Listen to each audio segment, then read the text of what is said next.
Follow Equestria Brotherhood by Knucklewolf. Chapter 33. Mother. I love you both so much. Green's teeth. Neil's eyes pins to furious glare. You see puffing hot breaths. Quickly, he rolls his hoof and slanted briskly to the side of his father's face. Jolting to the side, Neil's accent, the brother's father stumbled over, putting the hoof to the intense throbbing part of impact. Neo prowled towards him, holding the same burning fury glittering in both eyes. You can't do that! Adam urgently glanced at his brother, gasping, Brother! Their father staggered further to the side, eventually slumping down to the grass and massaging his sore tissue to his jaw.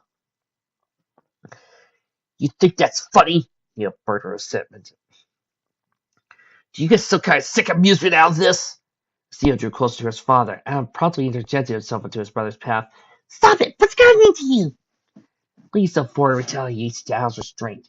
His body quivered and flesh heating, pulsing through him. Peeking over Al's head, Neo jerked his snout to the lowly middle-aged stallion sitting in the grass. He's the problem! For all these years we thought he was dead. All the pain he put us through. All of his responsibilities dumped on us because he didn't want to tell us he was alive and well. Now he just decides to show up. Worse yet, he talks like the damn thing's wrong. Grunting under his breath, Adam forced the top of his head against Neo's chest. Beneath the strong, constant push of Neo, Al's spine taking the bulk of the stress ached. I know you're angry, but hurting him won't do anything. Trying to clamber over Adam, Neo screamed at the peak of his voice, He's a lying bastard and a coward! In a final attempt to quell the rage, manifesting more greatly in his brother, Adam pushed with both hind legs, propelling him straight from a forceful push. Adam's quick action sent Neo stepping back. Briefly collecting himself, Neo shook his head and continued to march towards their father. Before Neo could come any closer to their parent, Al shouted, Listen to me! Neo paused as the rays of his eyes were snuffed. Al's face felt hot, pumping the adrenaline and stilled blood through him with every pounding heartbeat. He was panting deeply, while his older brother stood perfectly still. I know you're upset, Adam huffed, slowing his breath, but trying to kill him for what happened won't fix the problem in a hoof. Neo's glare tightened as he remained silently fixed on his brother. Adam extended a hug to her father. All I want is to find our friends, understand where we are. Whatever you want to say or chastise our dad for doing, you could do later. Can you do that? For them? For me? Snorting once out of his nostrils, Neo turned away from the two of them. Talk to him all you want. I'm not going to say a damn single word to that Sasky's for a pony. Al smiled. Progress had been made. Be it small, he could rest assured for the moment that his brother wouldn't attack their father. How long could he remain this truce afterward was difficult to say. Facing his father, who gently rubbed the wound Neo had inflicted, Adam approached him, pointing his nose to the slowing purple lump manifesting on his father's jaw. Looks bad. Do you need some help up? He looked up at Adam, dark sagging rings underneath his eyes clearly visible. Yes, I would like that. He down his father, the two leant close. As Adam helped to rise to all fours, rocking side to side, the father made a painful oohs and ahs once again every moment. I am sorry for the confusion, boys. Directing his attention against Neo, the father shifted a crooked smile to the side of his face that wasn't sore. Scanning Adam up and down, he chuckled, shaking his head. You have grown up so much. The last time I saw you, Adam, you were only a babe. Adam started to laugh. You see ponies grow up fast. Too fast, I say. He erupted a faint titter. For a brief moment, an awkward silence developed in the air between them. Adam trailed his eyes to the grass, rubbing the side of his foreleg. Their father took a step forward, then hesitated. Not a second after he gave Adam a hug, choking on the overbearing emotion he felt stab his heart. I always wanted to see you two grow up. Adam lifted the hug he ceaselessly used to return to the jester, adding a calm pat on his father's back. Swiftly withdrawing himself from Adam, he clapped both hands on Adam's shoulders, gasping. You must have questions. Lots of questions, no doubt. Adam silently nodded, still holding his happy expression. Letting go of Adam, he trotted toward the base of the hill near the forest's border. Waving at the two of them, his words and accents giddily bounded as he called to them, "Come, come, I'll take you to your friends." Neo diverged from his stiff posture, looked to his father sourly. Adam tried at his brother's side, staring wide with worried eyes. "Please act nice to him, at least for now," Neo replied to Adam. The grand flame that burned itself deeply inside Neo sparked in a huddled, confined space right below his heart. In its brazen heat, Neo could feel nothing in the presence of his father, but the conflagration of a contempt. The hallways were sterling silver. A stable's metal interior usually consisted of a mundane gray, lacking in a fine polished surface. Unlike those cramped halls of their home, the corridors of wherever they were shined. A waxy gloss glinted at the floor, showing a warped reflection of the places' figures. Such a space persisted as their father led the two brothers down a straight hallway. On either side, 10 feet of empty rooms separated them from the walls. While cantering at a moderate pace, the brothers' father spoke fondly of where they were, though giving an occasional pause to rub the solar swoon mildly slightly on his sire's face. Neil kept himself quiet, retaining a near perfect distance of 8 feet between father and him. Adam, however, was ecstatic. Like a foal keenly basking in the masterful words of a wise storyteller, he diligently listened to every bit of the information his father said. A series of long tinted windows gave an overhead view into the vast, fire-lit biome they had awakened in. Nudging his head towards the closest window, the father said, "You can see Bynum Wood here. It's rather simple, though one of my favorites of 5. "There's more than one dome?" Adam inquired. He nodded at Adam, slowing himself to massage the window saw. "Yes, of course. 3 for growing food, and 2 to cultivate Pacific breeze of trees and flowers." Adam's eyes moved to the round puffballs of clouds drifting in the artificial sky. "Why use a screen, though? Wouldn't it be easier to just not do anything?" Humming, his father answered, "Technically speaking, yes. But it helps the moral of farmers and those enjoying the gardens." Adam breathed, taken aback by his response. "So, the whole place was part of the province's initial plan for reclaiming the land?" "That's what we gathered when we found that," he said. "How many employees work here? Where are they all from?"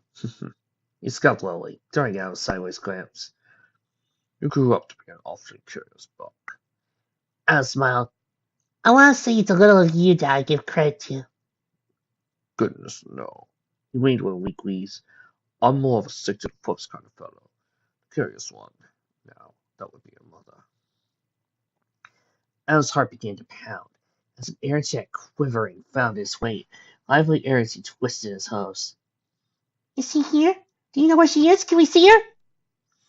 Despite Neo abstaining from all things related to his father, the mention of his mother's enticed both ears to perk up. When the three traveled a little farther down the hall, they approached a white set of dual-pushing doors. Their father stopped before a set of doors, placing a hook at the left door center. "Why don't you ask her for yourselves?" Adam stood still, with Neo slowly ambling to his side in front of the doors. The muscles in Adam's locked themselves as the door opened. He couldn't remove his eyes from the door. Both brothers' eyes were silent when the new room was revealed. The next room was significantly less bright and gleaming. Along the walls, a red horizontal stripe marked the full length of the room. The ceiling was slightly higher than that of the hallway, yet it still retained the same square-like fixtures imbued to the smooth, polished ceiling. Line after line of short aluminum-framed beds jutted out from the walls on both sides, whilst monitors, dark and unused, stood idly by, each a vibrant baby hue sheeted bed. The windows of the hall on the right hand give way to a solid wall. On the left, 3 expansive porthole windows placed at the end. In front, sandwiched one single window in the middle. Neither brother saw their mother at first, but scattered about the room, sitting on their beds, stretching their limbs, was the rest of their group. Calmly walking to the middle of the room, where Lucy, Wester, and Allie sat on their beds, they could hear the low chuckles and mumbles of playful banter casually being tossed between the 3 of them. Big Lot was at the end of the room, playing in the front of the exit with a tiny silver needle-like robot. Trying as she could, Ophelia pounced upon the small machine. only to miss it as it veered briskly in their opposing direction. Alexis does a play with the big bug bot, Binkot's ears erected. Raising her head, she saw the two brothers approaching from the entrance. Her eyes grew wide, sparking a beaming expression, stretching her laugh lines. Look! She exclaimed, pointing at the two. You guys know that music that plays when Frodo wakes up in Rivendell and he meets his friends again, and there's that really good. And the team meets up again, and they're all smiling and hugging and talking, only to be riveted by Elrond reminding us that Frodo's going to be forever tainted by the fight with the Black Riders. Yeah, that's what's playing in my head right now. He uses 3 points to turn their strikes towards the brothers, and expressing equal in magnitude to Big Lots. Burst forth as they leapt from their beds, rushed to meet with Neo and Adam. Allie was the first to meet them, jumping and latching herself to Neo in a tight hug. Nuzzling her snout into his neck, she increased the constraining might of her hold. First, Neo was stunned at the sudden action, though as the gentle warmth of her chest graced him, she wrapped a couple of hoof over her back. Lucy stopped smirking. Well, it's about time. The rest of us were beginning to wonder when you two wouldn't wake up. Well, here we are. Adam laughed loosely, kicking the ground. Bodies and all. Allie let go of Neo, took a step back, staring into Neo's eyes. You're up! You're up! It's been so long since your father told us you two were in the biodome. You really should have seen Lucy when she woke up. And I giggle, Allie added. Screaming and shouting like a mad pony. Never seen a pony fuss so much. Eh, Lucy shrugged. I seem to remember everyone else was throwing a fuss about where we were. Except Lester. He's a rock. Lester cocked his head to one side. I'm a rock. Refined clueless ranger, all sideways unamused grimace, she replied. Exit expression.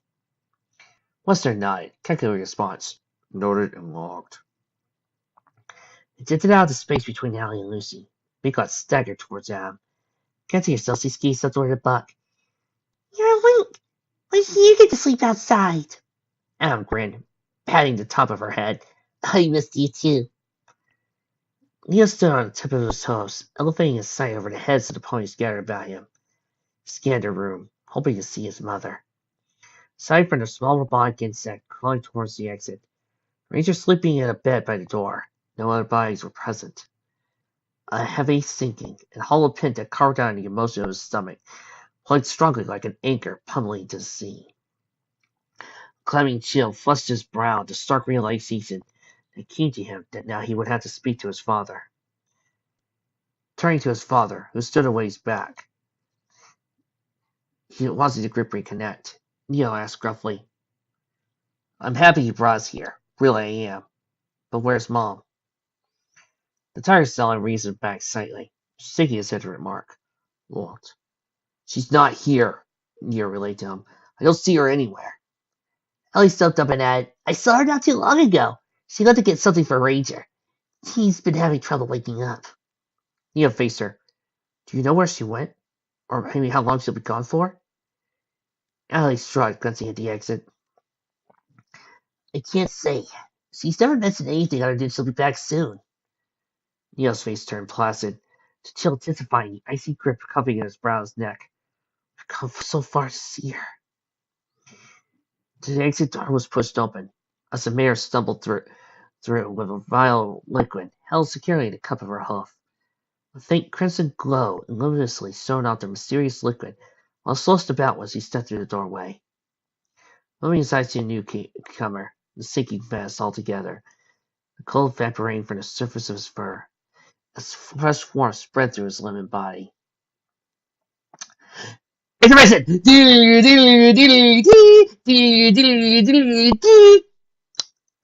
I think almost the entire audience hates you now. Yeah, I know. I could be a bastard. He noted Damaris' features, from her solid blue coat to the emerald green glistening eyes. The side of her long brown mane curled near the center of her neck. Her clothes stood out most clearly. A dim blue stable-tech jumpsuit, with an immaculately tie-like cap coat dressed over it. Adam too went to the door. In the instant two brothers saw the mare. All other sounds and senses floated off into quietness. Only the mare was visible, in pure crystal clarity, caught in the white light of the room.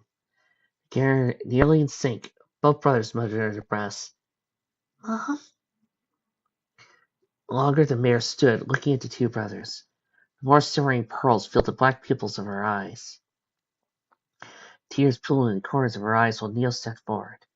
She didn't say anything to him, but even from the middle of the room, Neil could see her shaking as the first tear rolled down her cheek. Walking at first, Neil started toward her. Adam followed suit, stepping in the same place as his brother. Mom, Adam whispered, so sad, tears collecting. Neil's increased speed, converting his walk into a full-on trot, with the cool indoor air whisking past his head. Neil's heart pounded, faster and faster. The beating rose as his mom grew closer. Then, bounding forward, he intercepted her with a hug. Adam joined in next, providing the same tackling action. Combined force of the two ponies weighing down on her made both forelegs give out. Falling onto her haunches, she tucked in a percentage and pocket of her jumpsuit, wrapped her hose around both boys.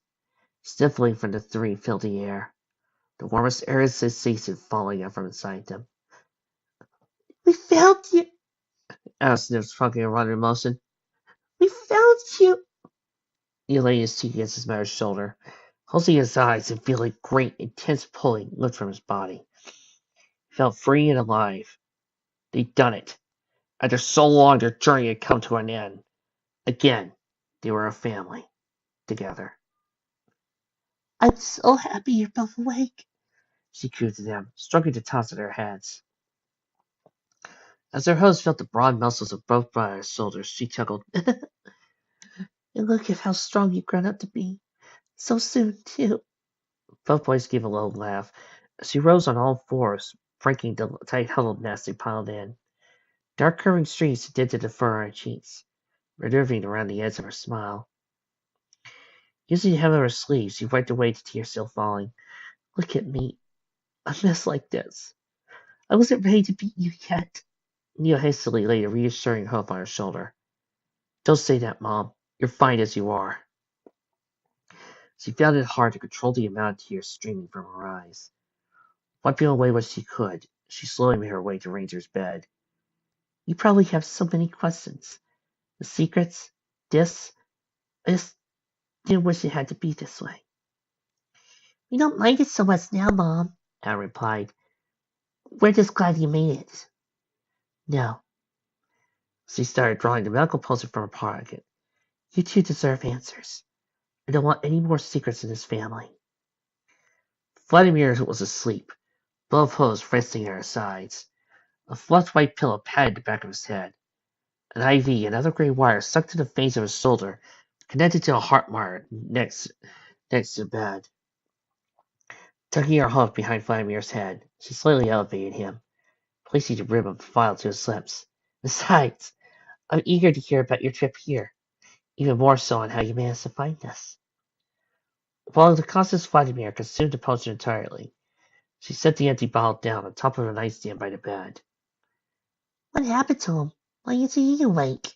Am asked. The mayor sighed. His body's just having trouble adjusting. The potion I gave him will aid with the adjustment. He should be up very soon. The last of the tears strained the corners of her eyes, not wanting to fall. Fogging her vision, she chuckled, rubbing one eye at a time. My silly eyes, acting up. After all you've been through, you must be hungry. You're about to start dinner soon. Maybe we can catch up on what has happened. Great rumbling gurgled and bellowed from the bottom of Neil's stomach. Clapping a hoof over the growling belly, Neil nodded. Yeah, eating does sound nice right about now. Wonderful. She started facing the rest of the group. If you're hungry, follow me. I'm heading to the dining room. A series of agreeing whoops burst from the group as they cantered towards the exit. Burns' mother led everyone through the doors. On the back of the group, Neo and Alice's father trailed behind. Once everyone left the group, the screaming and now beeping heart monitor to echo as the sound of Malcolm Bay. Vladimir's eyes opened. He stared at the ceiling before sighing heavily. Hovering in midair next to the bed leisurely, with his back to his its hooves folded behind his head, the creature chuckled. We struck gold here, little rat. Gold. Oh, how I'm eager to see you steal a gem from here. The anticipation is murder. Vladimir says nothing, rolled over to his side, pulling to make sure that he had the bed sheets with him. Likely looking at the wall across from his bed for a few seconds, he slowly closed his eyes. A stabbing sensation twisted his gut. The thought of the callous deed the creature demanded of him. It was for someone to kill him. It ended here before he could do something monstrous. Sadly, no such miracle would arrive and deliver him from the torment. He could just sigh and hope the creature would leave him alone. Gerald Fencer stood in the balcony of a ruined skyscraper. The land before him was marked in the dark scars of war fought long ago. Bleak and bare, the world was void, as the derelict structures still stood below, hollow but hollow. He looked satisfying whiffs of the breeze, carrying the dense, polluted, bitter smell of sulfur. Holding in a brief breath, he exhaled the smiling odor. Two of the legion unicorn soldiers stood next to him, levitating the combat rifles at their breasts with a green-tinted orb from their horns. The building moaned as the wind brushed against it, though not in the slightest upsetting Venture's mood. Isn't this what it's about, man? He said to the high-raised hoof over the railing, as though he were showcasing the landscape. Look at this land. All of it belongs to the Legion, from the border to the mountains. And soon this blasted wasteland will become a paradise, with me as one of the governors of the new land. Me, a governor. Would you have ever thought it? Mentally, the soldier on the left answered, No, sir. Francis Russell hoped to put on the soldier. Presley smacked his back charmingly deeply. Liven up, soldier. We're nearly there. Paradise is close at hoof. Be proud you be part of the future.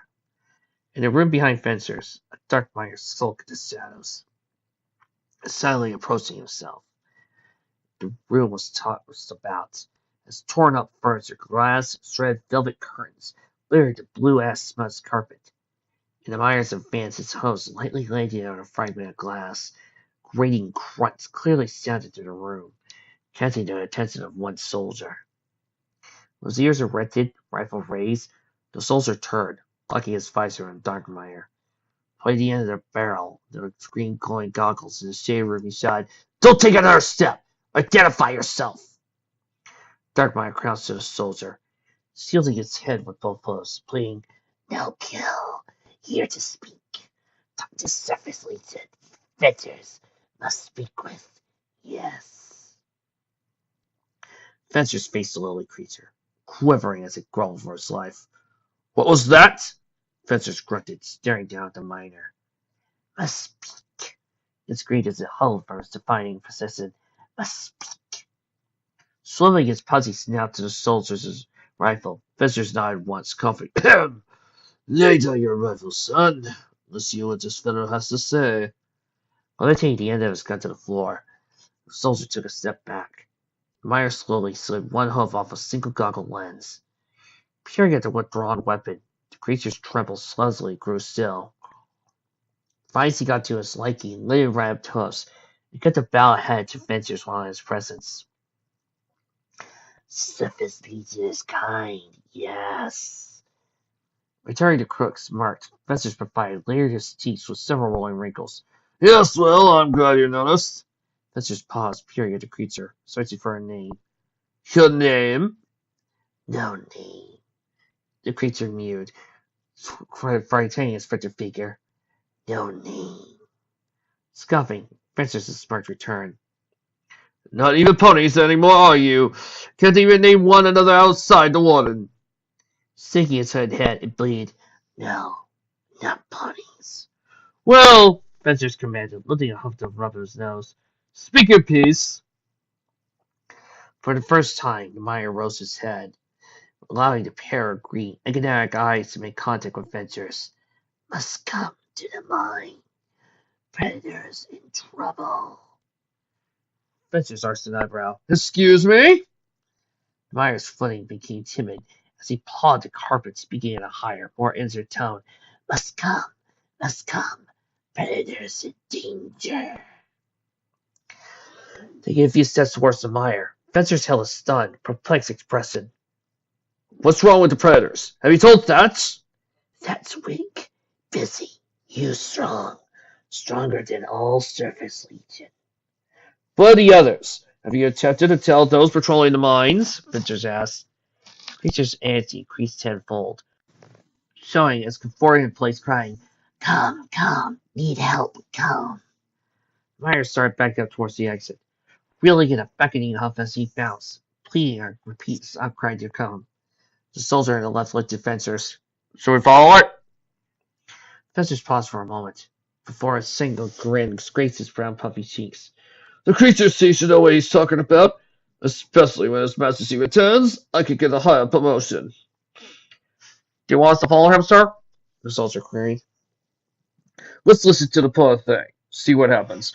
After all, it must not be that urgent. I would have been the first to hear. It'll be easy promotional material. Buster's laughter filled the air around the dining table. On plastic green eating trays, the monster remains of apple cores, sticky shreds, sweet lettuce, drizzled in a tangled vinegar sauce, accompanied by the remnants of ripe, juicy tomatoes, still oozing their clear, rich juices down the smooth red surfaces from the monstrous, jagged bite marks torn out of their flesh. Lying back in the comfortably padded metal seats, a hoof could be seen on the rounded bellies of every pony. Neil was finishing up the story of their adventure on the Legion Railway, and daring to escape his brother, and he had performed to evade death. And Adam swung the braking switch around, faster and faster, as the lumbering soldier with the rocket launcher came closer, casting his eye. Adam's laugh died as he swayed to head to his brother. Hey, I don't remember there being a rocket launcher guy. Over the furious guffaw, taking control of another speech of the moment, Neil inhaled a deep breath of air, quelling after. Sure it was Adam. Does he remember? Adam arched an eyebrow, keeping his head tilted. No, I'm pretty sure that wasn't. Don't look at me. It's been about a few months since that chapter. Belling another great laugh, Neil slapped Adam on the back, quickly reeling his brother's head close. Nearly stuffing the end of his step down Adam's ear, Neil whispered, Come on, Adam. It makes the story better. With regards to your shoulder at the rest of the party, felt in the last of mirth, returned quickly to Adam. They're really enjoying it. I've been truthful of everything else. So what if I added new more bad guys to spice up the action? Rolling his eyes, out of blue, groused Winnie. Fine, but try to make me sound cooler, alright? Last time I told a story, I didn't include enough acts of action. Neil winked once out. Can do. Sitting upright again, I reminded Neil of the food stuffed in his guts. An ache, mired at first, slowly turned to a groan worthy of moments. Crossing both forelegs over his stomach, he arched his back as all he could hear the low grumbles, the upset balance fell his grateful cry. Wincing, Neil laid to hover over the group, bending his back further at an unnatural angle, as the pain rolling in his gut. Hold on a sec, he grunted. I think I ate too fast. Damn! You're gonna finish the story, right? Lucille asked, leaning inward, folding her hose on the tabletop. We all missed quite a bit, and I'm anxious to see how you overcame that rocket trooper. Let alone we left that one crate to slow him down. Amidst the grumbling, Neil moaned, his breath strained and gruff. Yeah, the crate. I rushed Neil's defense. But there was. Brother forgot to mention we did it together. The blood's hue lightened Neil's complexion, like he said. Clapping her hooves, their mother right to a seat, more than enjoying her share of the laughter. My, you two have been busy. I can't believe I missed all that. Adam's eyes shot up as he excitedly pointed at the machine. We also climbed the mountain. We tried. Lucy added a concealing cough. The stark realization came to Adam swiftly, ultimately returning his merry expression to down contentment. Blinking rapidly a few times, he went to his brother. Mom, how did you get us out here? She smiled down. They arrived not too long ago. Their guns just found in a storage facility. We were fixing them not long ago to keep Steelhoof keep. A few Pegasus we could operate over them flew after her. We need direct contact with the keep. They sent us troops of workers. Project personnel that can help move the project along. I was about to keep it the news. They got working? When we arrived here, they were still fixing them up. An ear-graining screech trilled the air as Adams pushed out of his seat, He was where he said in response, "Is Golden Cock here? Does she help fly him?" "Yes," she nodded at him. "There is a pony named Golden Cock. She is the one who got the rest of the gunships operational." "Why do you ask, Ab? Do you know her?" Slowly back in his seat's cushion, Ab rubs his foreleg. "We kind of know her. She was one of the few ponies to talk to us at the keep." "Well," she cooed sweetly, "if you want to talk to her, I know where to find her." Their father poked his head at Al's left shoulder, patting his back while he added, "She spends most of her time in the hangar. Hardly ever leaves this bastard place." Al's eyes were enlarged, glistening in the delicate light shining down on the table, giving off the starry appearance. His pupils were filled with sparkles. "You have a hangar?" He was almost drilling. "That's so cool." Another painful background came from his father. "I'll take you sometime soon, if you like." "We had a patrol out scanning the mountainside," the brother's mother said. "One of the pilots spotted your group in the snow. As the storm grew, though, many of the ancestors were damaged in the weather." Her smile diminished as she gazed at the steely reflective gloss on the table. "I'm sorry you boys had to go through all that to get here. I should have told you everything. I should have been more honest." For the moment, Neil tightened his diaphragm, wiping the pain away for a moment. He craned his over the table as did Al. Together, they warmly comforted her.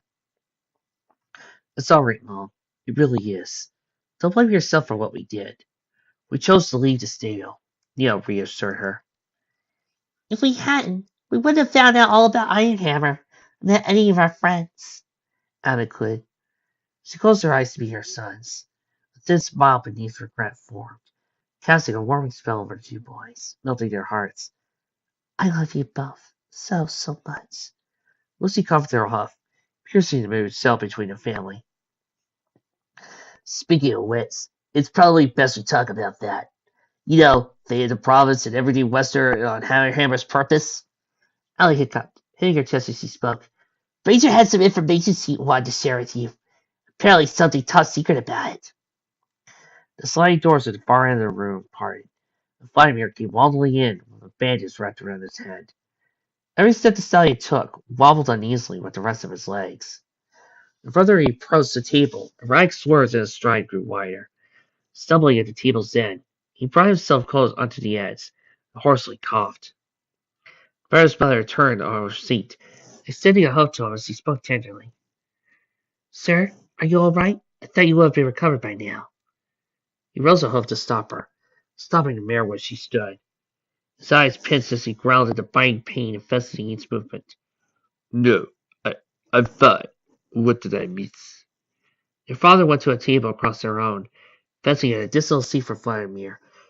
Sliding at the table's end, Vladimir essentially sat himself down, letting loose a deep sigh at the relief which hair brought.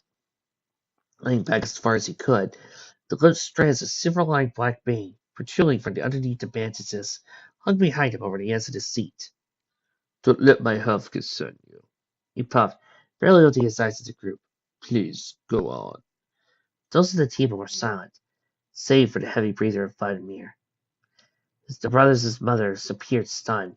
She squinted at the huffing Staplin. Paying special attention to his eyes. "Have I?" Leaning more intently towards him. Her unfocused her stare, recalled back her chair. "Never mind." "What is it?" Vladimir asked over a cringing wheeze. "Is there something wrong with the bandage?" Sinking her leg, she smiled, chuckling out. No, it's nothing really." Lucy, too, kept fixed eye contact with him, certainly grimacing at the state of his health, legitimating his claim. "If you say so, pal. We were talking about the information we found out regarding Iron Hammer. If there wasn't time to tell us about the info you got, now would be the time." Vladimir gulped once. "Please, forgive me then. The information's a little fuzzy."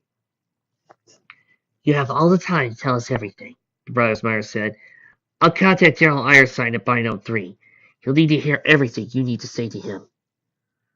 Al stretched the limits of a smile, not paying attention to the sore strain. Put on six. "That's exciting news. What's the soonest we can see him?"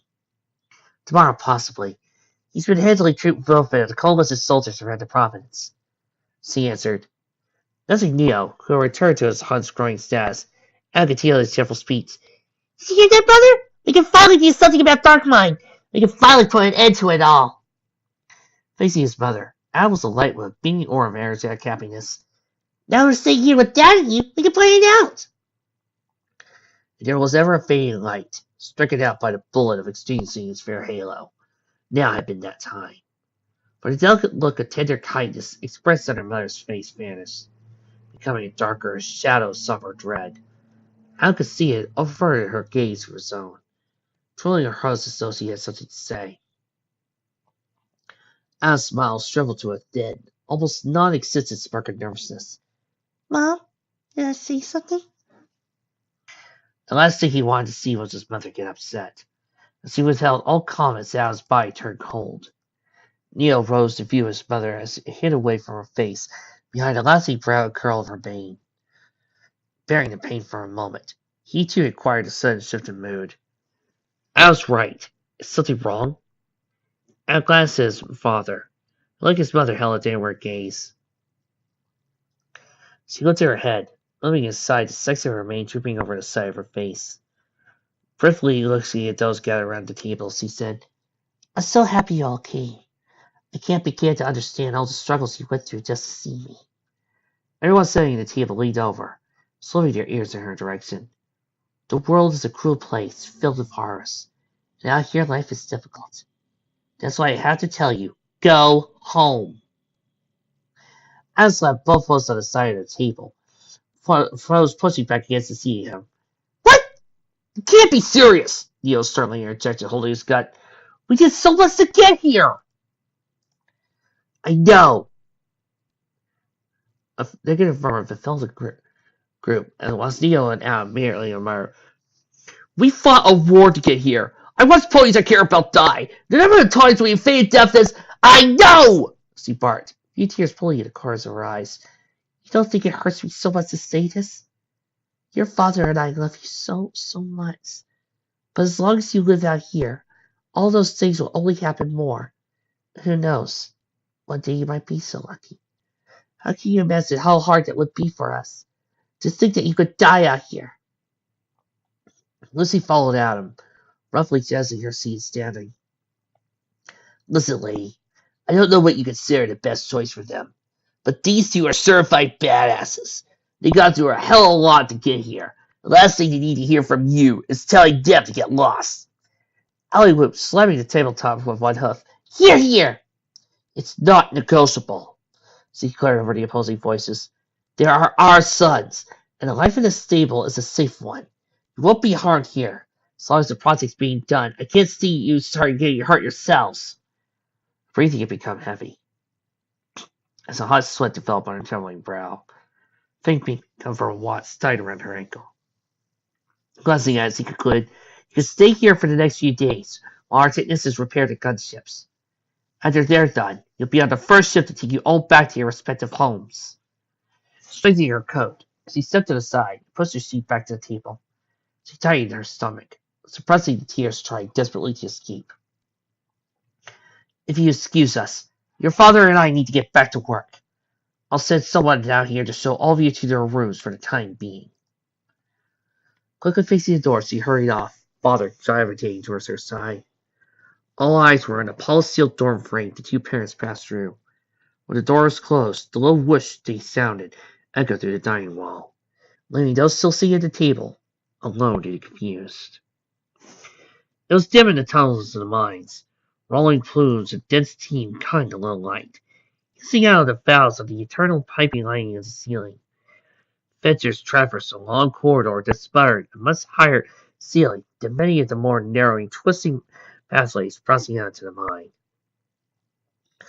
5 soldiers followed him. 3 extra picked up from a small patrol stalking the section of the mines. Fencers headed the group, his keep dragging on the floor behind him. The miner leading them gambled onward, sending an icy prick nipping at the nape of his neck.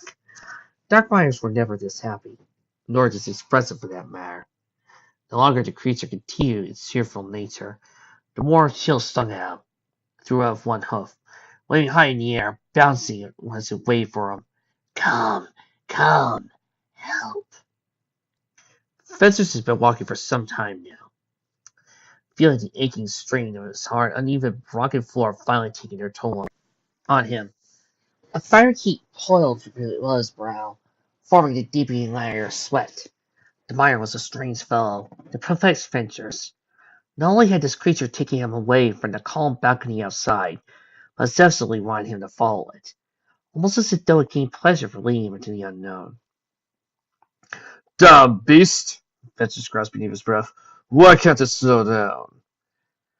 A shape emerged from the dimness at the end of the tunnel. A large, dark iron door, heavily lined with thick bolts fastened to it.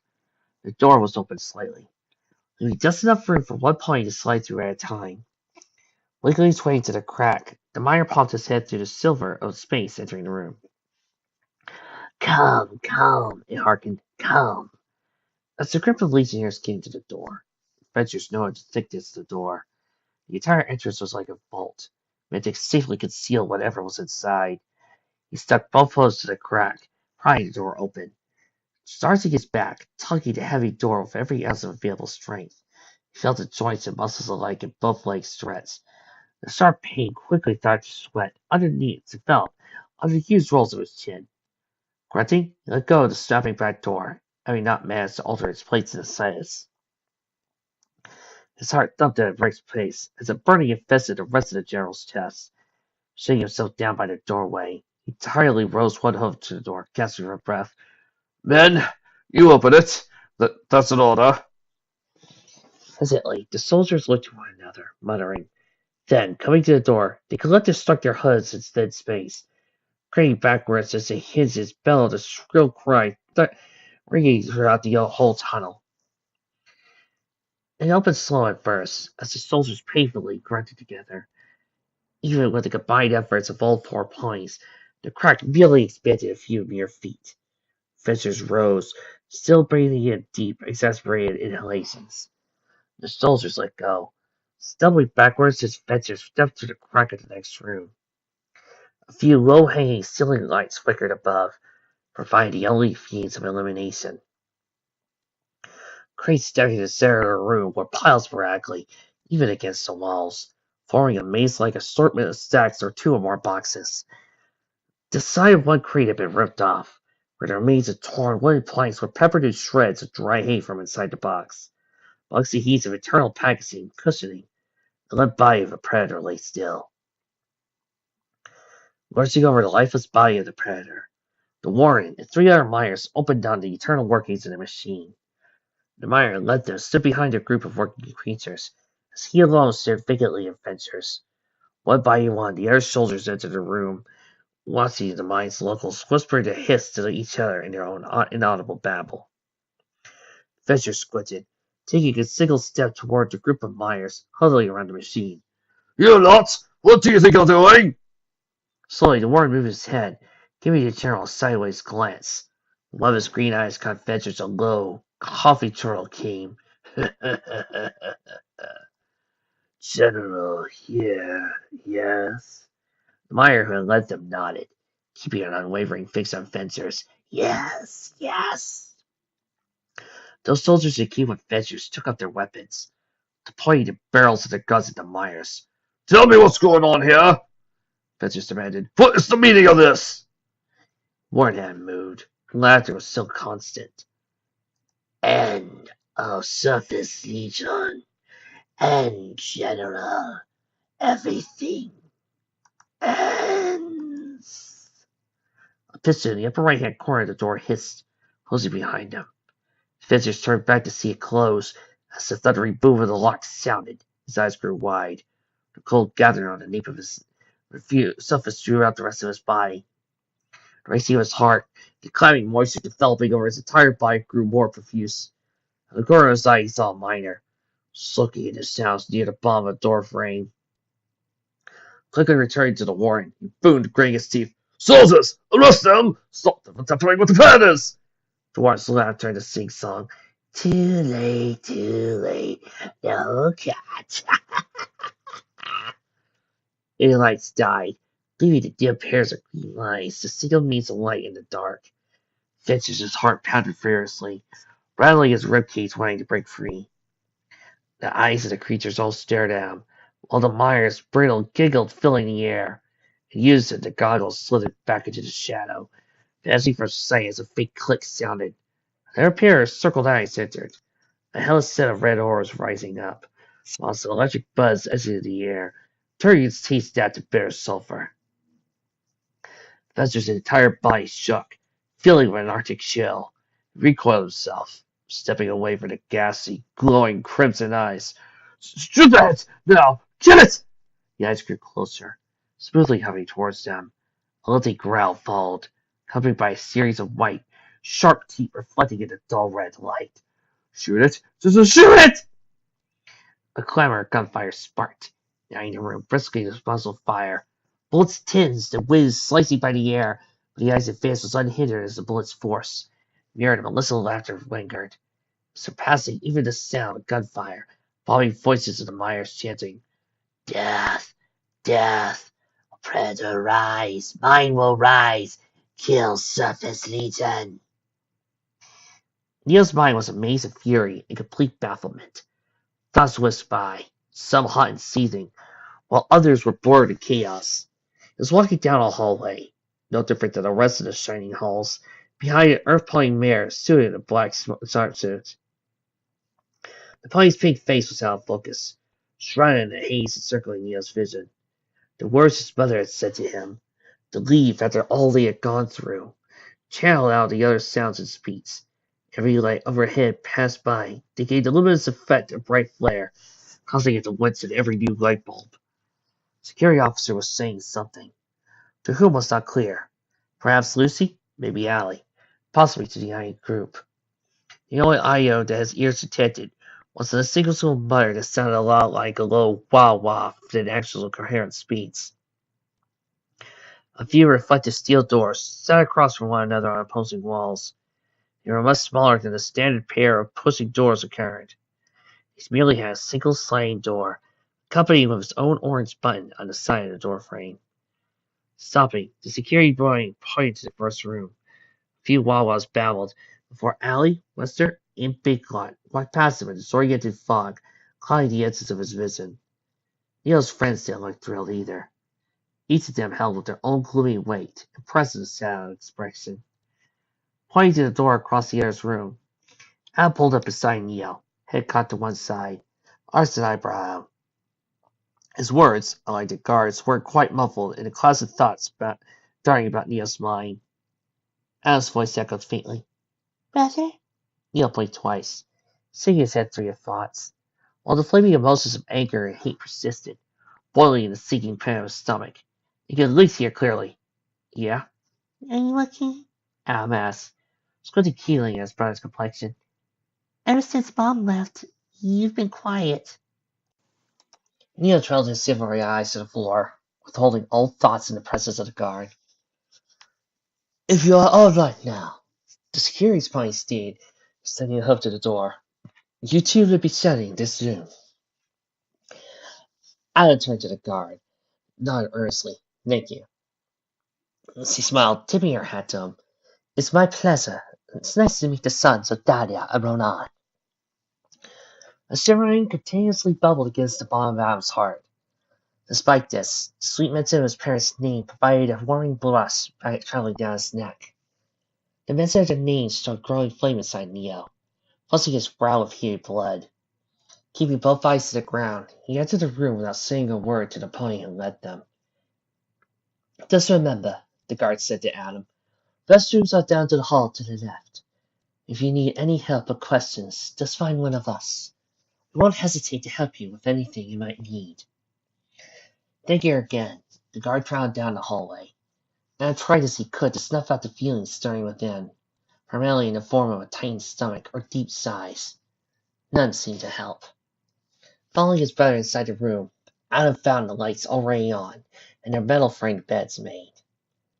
The room was small, with both beds bolted to the each opposing side of the floor. A long iron nightstand riveted to the ground stood between them, holding on top of a reading lamp. Apart from these humble pieces of birds was their saddlebags, neatly folded and laying on their bedspreads. Adam came to the bedside to the left, looking down at his saddlebags. He masked the turbulent chatter, the seething emotion under a weak chuckle. At least we got our things back, right? Turning his brother, he saw Neo sulking towards the bed, but sitting beside his bags. Brother? Neo's voice was weak. I don't know what to think, Al. Taking a seat on his own bed, Al let his hind legs dangle at the ends. To be honest, I don't know what to think either. Gnashing his teeth, Neo drooped his snout to the ground, draping the dark bangs of his mane over his face. After all we've done, everything we've gone through, it was all for nothing. I'm not happy too, but I can't say it was all for nothing. How? Neo asked wearily, raising his eyes to Al. How was it all not a waste of our time? Al gave a thin smile, his tender voice. We found out Mom was alive. Neo's eyes grew wide for a moment, as the sinking deep further into him, carving out hollowness in the place where his heart was. I know, Adam. A soft tremulous lifting clung to Neo's speech as he parted out his response. I feel so betrayed. I, I don't know what we're going to do after everything we've done. Leaving from his bed, Alan came to his brother's side, setting his weight down on the creaking mattress springs, recoiling under his weight. We'll try talking to her about it tomorrow. Maybe she'll let us stay. The grim aura of Neil's tone had left. He glanced at Adam. What if he refuses? What if he sends us back home regardless of what we say or do? Adam drew his eyes to the floor, expressive fading. As his thinking silence fell before him. Then after shrugging Adam replied, Guess we'll have to go home then. Metallic rapping came to the door, instantly perking the two brothers' ears, drawing their eyes to the source of the sound. Blinking twice at the door, their set of knocks summed the air. Adam slid off the bedside, casually walking to answer it. Just before another knock told, Adam opened the door. A slight drift of his faint whoosh of the door, sliding upward, steps out of the sensitive snares of his snout. Wrinkling his nose, he saw Ronan standing on the other side. Adam was slightly taken aback, reeling his head in the presence of his father. Dad? Tucked somewhere under a dark shadow skirting his eyes, the long cracking wrinkles of stress streaking his brow. A smooth, gentle atmosphere was generating from him. Merely smiling, he took an inquiring step towards Adam. Do you mind if I come in? I want to talk to you about what happened. Peeking briefly over Ronan's shoulder, Adam asked, Where's Mom? I thought both of you were busy. Checking the conditions of the bino, too, didn't take long to contact. Your mother, though, she's working on a new way to conserve the energy given off sunships in each bino. The fire bubbling and turning deep in Neil's stomach blazed hot. He frowned, bounding from the edge of the bed. Why he's still up? After what happened, I didn't think there'd be more to say. Adam stepped to the side, allowing his father to speak to Neo from the doorway. Neo, I know how you must feel, but I want to talk to you. Neo stomped his hoof, blaring clean and referring to the wall. You want to talk now? Do you think it's all right to just come back into our lives like nothing's happened? Ron remained silent. Mom was torn apart after you left her. Since then, she always got sad when you were mentioned. Quietly, Ron said to Neo, Son, I'm sorry for what I did, but I wanted to say sorry. No! Neo boomed. You don't get to do that. Not after all these years. Adam rose a hoof, gesturing Neo to back down. Brother, maybe we should just calm down. I'm not happy either, but we don't need to explode. I've had it with him, Adam! Neo snarled, exposing his teeth. I've had it! Probably with fuming anger, hotly beaming off at him with near powerful stride. He pushed his father aside, storming out of the room. Quickly, Ron turned to face Neo as he vacated the area. Adam, Neo, wait! But Neo didn't stop. He continued marching outside, ignoring his father's plea. Drooping his nose to the floor, Ron bellowed a deep sigh. What am I going to do, Adam? Adam laid a light, reassuring hoof on his father's shoulder. Just need some time to simmer down, that's all. We both had to deal with the news you two gave us, having a difficult time coming to terms with that. Lifting his head, Ron inhaled through his nose, contracting his stomach, firming his figure with determination. I should talk to him. No, Dad, Adam countered. I'll talk to him. He needs to cool down before you're ready to talk to him again. Glancing at Adam over his shoulder, Ron sighed once more. Do you think he'll ever forgive me? Alice shrugged silently. Can't see, Dad. I can't see.